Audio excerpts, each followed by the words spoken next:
Today in Engineering Newswire, we're smoothing away wrinkles with a revolutionary material, keeping up with the action in sliding stadium seating, and controlling a wheelchair through facial expressions.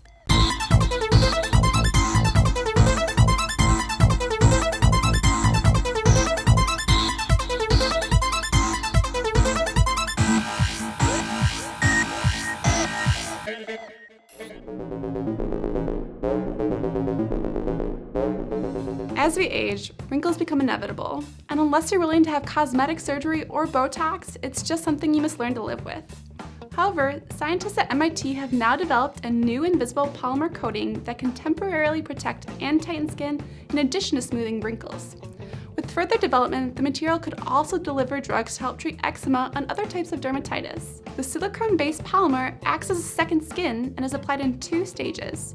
A chemical structure called silazane, which is made up of alternating atoms of silicone and oxygen, is first spread out over the skin in a clear cream. Then a platinum catalyst is applied, which turns the silazane into a cross-linked polymer layer.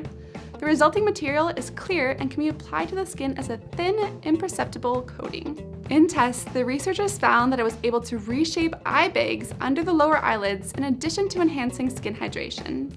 In fact, the material remained compressed and tightened to the skin for about 24 hours. The researchers even believe this type of second skin could be adapted to provide long-lasting ultraviolet protection. So, whether you're looking to tighten up those wrinkles, protect your skin from the sun's damaging rays, or help treat your eczema, this may be the solution you've been dreaming of. Stadium seating at sporting events is tricky. If you get stuck on the far end of a field, you most likely need binoculars to see what's going on the other side.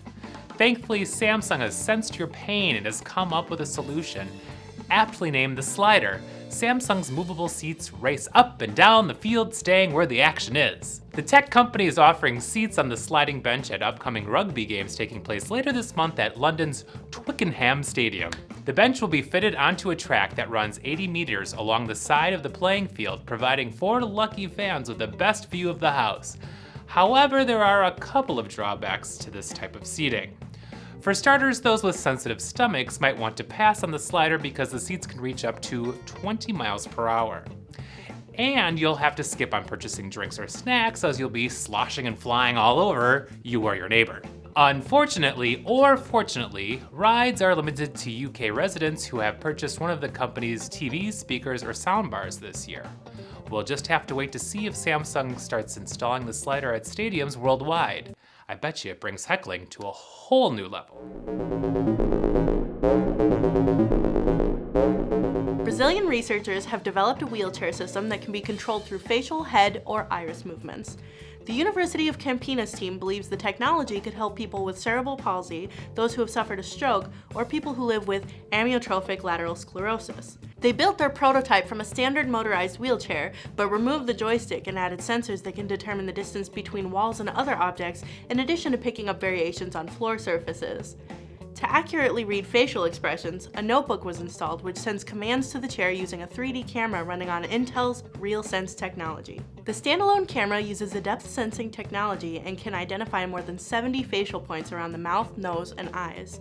When the user moves these points, the signal commands such as forward, backward, left, right, and stop. If the wheelchair user becomes tired, a caregiver can steer it remotely via a Wi-Fi antenna attached to the chair. Recently, the researchers created a startup called WhoBox to develop the system further. They hope to bring the wheelchair to the Brazilian market within the next 2 years, thus providing further independence for those with limited mobility. Do you have story ideas? Comment below and we'll cover them in an upcoming episode. For the PD&D channel, I'm Kaylee Duffy, and this has been your Engineering Newswire.